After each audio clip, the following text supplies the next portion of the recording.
Good day, everyone. This is Monica Orapa Mihan, and for this chapter, we are about to discuss all about the cohesion.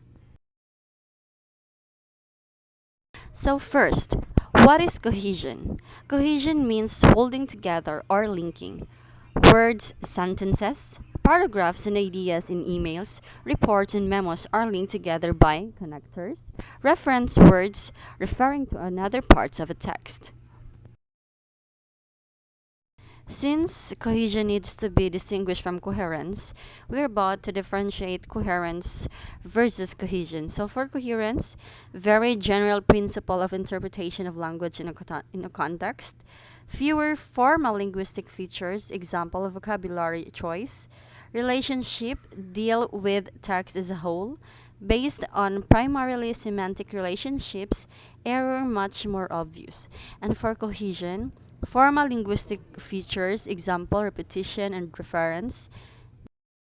Example, repetition, reference. Next is semantic relationships between sentences and within sentences. Next, determined by lexically and grammatically overt interventional relationships, and it is more recognizable. With cohesion, we are concerned with the formal but at the same time semantic links between clauses, how an item, a pronoun, a noun, or conjunction in one clause may refer backwards or forwards to another clause. Cohesion needs to be distinguished from coherence, which is concerned with the overall interpretation of a text as a unified piece of discourse, not just the formal links. As many linguists have argued to have a coherence without cohesion.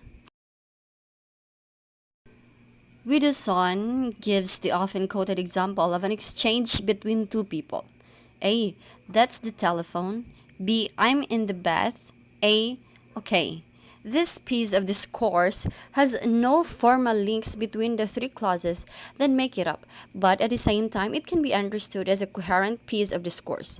One person is summoning someone to answer the telephone, and the other is saying that he is not able to answer it because he is having a bath. Short, made up examples which display no cohesion, such as these are interesting, but most coherent text will at the same time display a range of cohesive devices.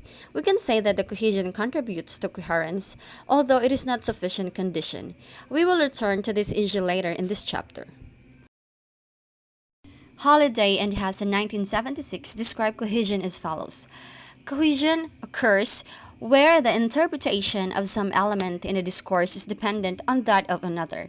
The one presupposes the other, in the sense that it cannot be effectively decoded except by resource to it.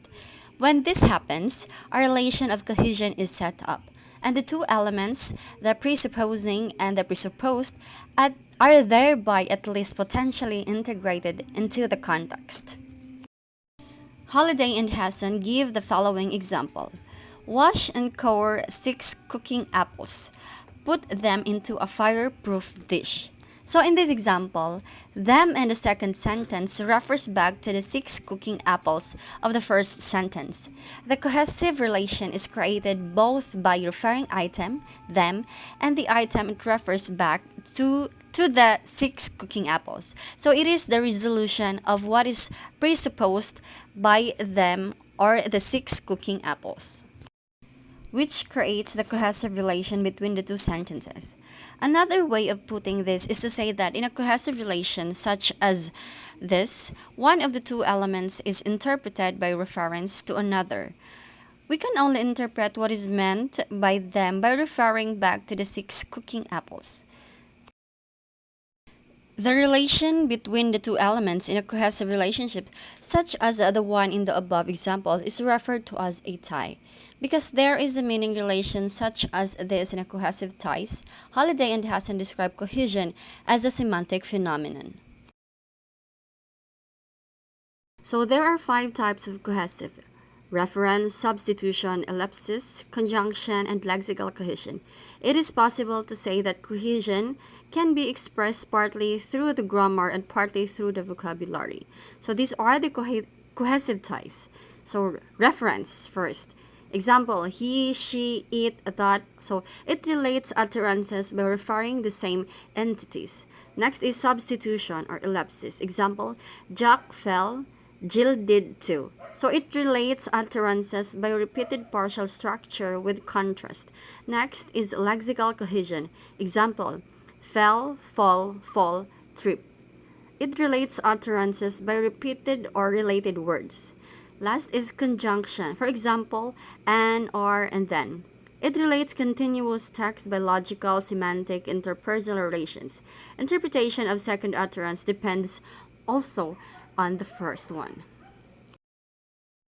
So cohesion can occur both within the clause and across clauses and sentences, although most linguists focus their attention on the interclausal or intersentential, as opposed to the interclausal variety. A sentence is understood here in the way that Holliday and Matheson 2004 define it, in the sense of one or more clauses. Thus, in the following example, which is a single clause, and at the same time a sentence that tie is intrasentential, her referring back to Mary in the same clause or the sentence. So A, Mary put money in her purse. So in the next example, which is B, which is a sentence consisting of two clauses, it and her refer back to the money and Mary respectively. The links are interclausal but not intersentential. Or sa B, so Mary took the money and put it in her purse. In a third example, where we have two simple sentences, each consisting of one clause, we have two intersentential links between she and her and one hand, and Mary and the money on the other. So C, Mary took the money, then she put it in her purse. So Halliday and Hassan classify cohesive devices into 5 categories. So that's what I had discussed earlier: the reference, substitution, ellipsis, conjunction, and lexical cohesion. Categories which have been taken up by most linguists. So the examples we have been discussing so far are cases of reference. A reference item is a word or phrase that identity of which can be determined by referring to other parts of the text or the situation. Reference items in English include personal pronouns such as I, you, he, she, it, possessive adjectives such as my, your, his, her, or possessive pronouns such as mine, yours, his, hers, and demonstratives such as this, that, these, those, and definite article the. So, endophoric reference. Endophoric reference is the general name for what within the text. For example, I saw Kathy yesterday. She was lying on the beach. Here, she is an endophoric expression because it refers to something already mentioned in the text, which is Kathy. So reference may also be outside the text, which is called the exophoric reference. An example of exophoric reference would be when someone refers to something which is part of the context situation but does not appear in the text. So as in that picture is beautiful, referring to a picture which is hanging on the wall, or look at them. The them referring to a group of people standing nearby. Because it does not bind two elements together in a text, exophoric reference is not included as part of cohesion. Nevertheless, exophoric reference interacts with the cohesion system, and like cohesion, it is an important property of text contributing to their overall coherence. So within endophoric reference, there are two categories: the anaphoric, which is referring back, and the cataphoric, which is referring forward. The reference system can thus be represented as shown in Figure 3.1. We have already noted examples of anaphoric reference, which is above A to C. In those examples, it is easy to see the link to be made between the reference item and its antecedent, and how the reference item presupposes that its antecedent has already been mentioned. So here are a few more examples. A. Jocelyn Hampson read again the 6 words that had been typed with a faint ribbon. The Bangkok Secret by Adam Hampson. She breathed in slowly, flicked over the page, and read the first paragraph again. For B, Prapoth struggled frantically to tear himself from my grip. His mouth was agape with fear and his eyes were rolling. C, and the allegations concerning a member of the royal family. What about those? With regard to the cataphoric type, it must be said that this pattern is much less frequent than either the anaphoric or exophoric types. An example of cataphoric reference would be the following. Remember this. Never trust a stranger. So in this example, we can see how a reference item can refer to a whole sentence, not just a single noun or noun phrase. This in this example refers forward to the whole following sentence. Never trust a stranger. So in written text, cataphoric reference often occurs after a colon, semicolon, or dash following the reference item, as in this next example.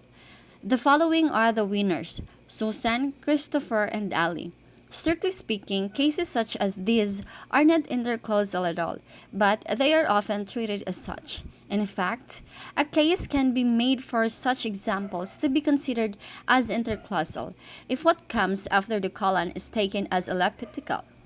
Thus, in our example, Susan, Christopher, and Ali could be expanded to they are Susan, Christopher, and Ali. We listed the definite article, the, as an item that can be used as a referring item. This is a less transparent type of reference, as many learners of English, even very advanced ones, have learned to their peril. Here is an example. In the center of the dimly lit execution yard, a cross of wood had been erected. Close to the cross stood a rectangular frame over which a blue curtain was drawn. Referential, the has the content of its own. It obtains its meaning by attaching itself to another item, and in doing so makes that item specific and identifiable.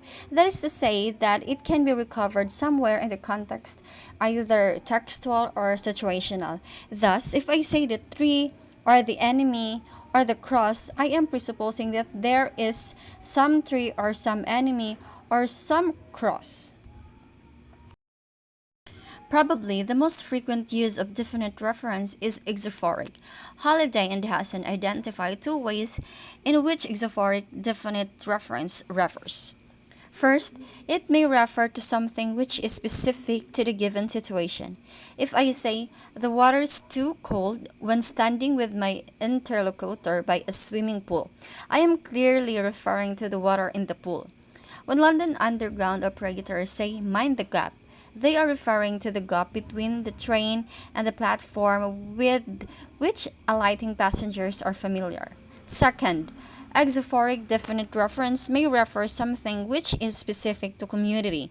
For example, the president, the baby, the piano. This type of reference is also sometimes called unique reference or homophora. So exophoric definite reference may also refer to a whole class of items, the newspapers, the possibilities, the differences, or individual considered as a representative of a whole class. The lion, the alligator, as in the lion, is one of the four big cats in the genus Panthera, or the alligator is notorious for its bone-crushing bites. So Holiday and Hassan refers to two uses of the definite article which are endophoric as opposed to the exophoric examples mentioned so far. The first is cataphoric, where the reference items refers forward to the modifier in a noun phrase, for example, the title of the book, the capital of France, the boy sitting in the corner, the man who fixed our drains for us. In examples such as these, the definite article signals forward that the modifier is to be taken as defining feature of the item in question. It answers the question, which book, which capital, which boy, which man. These uses are not cohesive, given that they are only refer within the nominal group. The second type of endophoric reference is anaphoric. This is the only type of those discussed which is truly cohesive. With this category, the may attach itself to a repeated noun, a synonym, or a semantically related noun. The following are examples. A. Last year I bought a new house. The house is very well built. B. Last year I bought a new house. The place is very well built. C. I went into the house. The rooms were very dark. So, given the complexity of the system of reference, it is not surprising that learners, even advanced learners, have difficulty mastering it. As Lag 1996 points out, as we have seen here, the relationship between referring items and reference categories are not one-on-one. Choice of referring item requires a high degree of sensitivity to a context. As Log 1996 points out again, generalizations or rules regarding each form illustrated with the contextualized example are not likely to be successful. Learners need to be understand and practice the various types of reference in extended context. So in this table, this is the example of exophoric reference as specific to the community. You can read that one by yourself.